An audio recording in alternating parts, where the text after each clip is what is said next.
Hello, welcome back. It's me again. I just wanted to give a 1 week update. So today is day 10, and I wanted to give an update on how the entire week has been so far.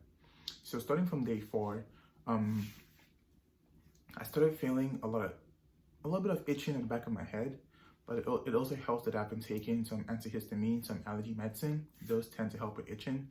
So I haven't really felt a terrible itch so far, but occasionally I feel like a disaster itch the back of my head, which I obviously try not to do. Sure. And probably since day 4, day 3, day 4, I only heard about scabs for the front of your head. I didn't hear much about the scabs that would definitely be at the back of your head. So I got a lot of those, and I would just notice that when I rub the back of my head, a bunch of scabs would just fall off, like a ton. Every morning I wake up, I see a bunch of scabs on my sheets from the back of my head. Obviously that makes sense because they poked 2,700 holes at least at the back of my head, so those were expected. I just didn't hear people talking about those as much as they should have. So I was kind of confused on what those were, but it did make sense. And also occasionally I would feel like a really sharp pain. It really felt like a bunch of people took a bunch of sharp knives and poked you in the back of your head at the same time. The pains felt like they were coming from the places that the hair grafts were taken out of. And sometimes when I get chills, the chills in my head will feel like sharp, painful chills, but not like a terrible pain. It's just something I noticed was a little weird. And also, occasionally I'll feel my head. It feels like it's pulsating.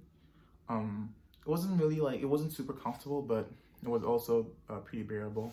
Around the same day 3, 4, 5, and 6, I remember feeling a little lightheaded on day 7, a little dizzy, just didn't have as much energy. I really didn't feel sick. Some people have reported feeling sick after the transplant, but I felt pretty healthy, just a little dizzy sometimes and just having low energy. On day 7, so my clinic suggested that we start taking out the scabs around day 8, day 9. But for me, I tried a little bit on day 7. When I was washing my hair, instead of just tapping gently, I did this instead, and I would see I would see a little scab just falling off from the transplant area. And now I actually got really worried about that because a lot of times when the scabs are on my hand, they would have hair in them, and I was thinking that I'm like accidentally pulling out the hair follicles because I would see a piece of hair and it'll be wrapped around something that I thought was the hair follicle, but that's not true. Actually, what happens is when they take the hair from the back of your head, it's wrapped around some flesh. And they implant it, so it's wrapped around some flesh, and the follicles at the bottom of the hair, I believe, and they implant it into your head. And when the hair starts to grow, the skin that was wrapped around the hair is dead skin, so it's not gonna remain in your head. A lot of times it falls off with the hair shaft, and the hair that you see around the skin is just like the hair that was the back of your head.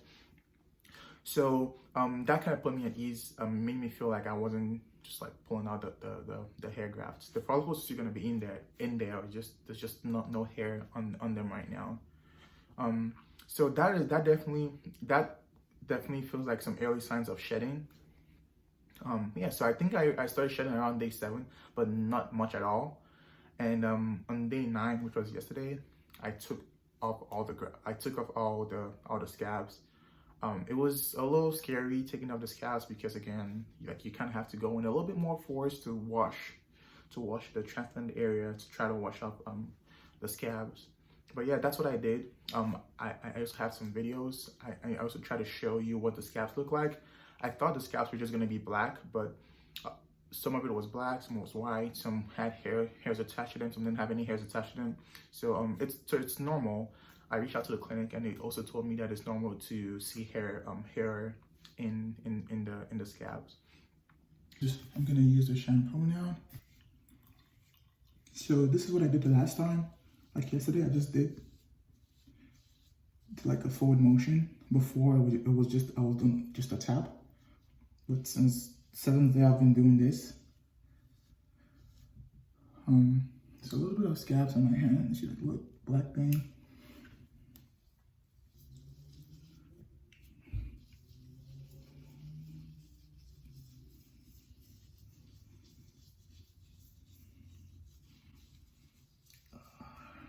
It's not painful, I'm just nervous.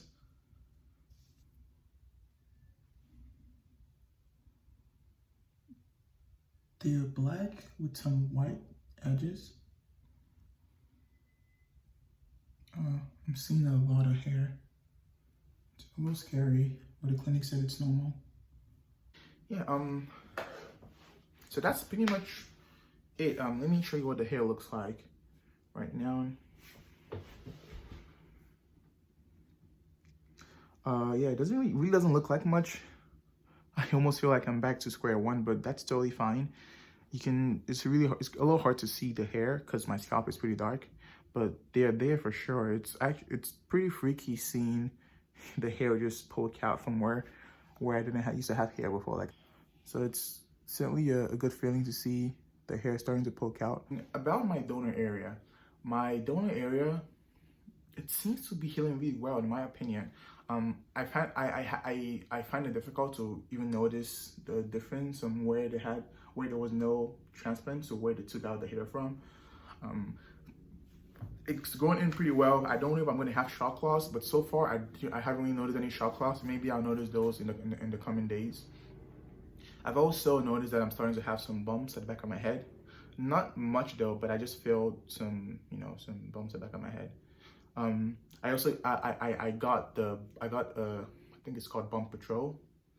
I haven't started using it yet. I'm gonna wait a little bit until I'm sure that my donor area is completely healed before I can put anything on it, just in case I start getting more bumps. The last thing I want to talk about is how I'm feeling emotionally. You know, after the transplant, you know, I didn't feel great the second day and the third day. I felt not a little sick, some pain. My head was heavy. I was starting to regret, man, this is way too much stress than I thought it would be.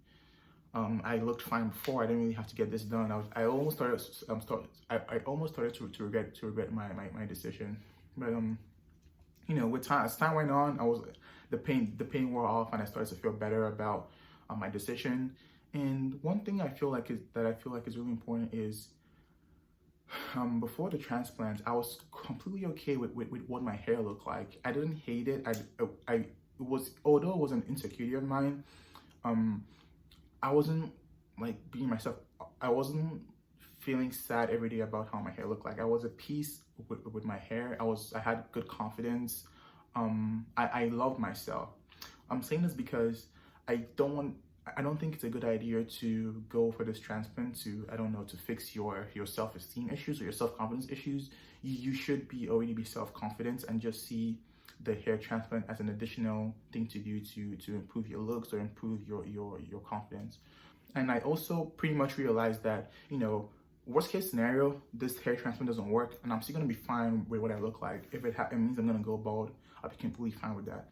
And having that peace of mind and realizing that, hey, this is just an additional thing I'm doing to, you know, improve my looks, look younger, and just realize that my self-esteem, my self-confidence does not revolve around my hairline and what my hairline looks like. That was a really freeing thing for me, and I think most people should come to peace with the worst case scenario before trying to do anything surgical. But yeah, that pretty much wraps up the video. Thanks for watching. I'm going to most likely do maybe a 1 month update next, or maybe a 2-week update next. I'm not sure. But thanks for watching. If you have any questions, leave it in the comments. I'll try my best to respond to you as quickly as I can. And thanks for supporting and subscribing. I really do appreciate that. All right. Take care. Peace.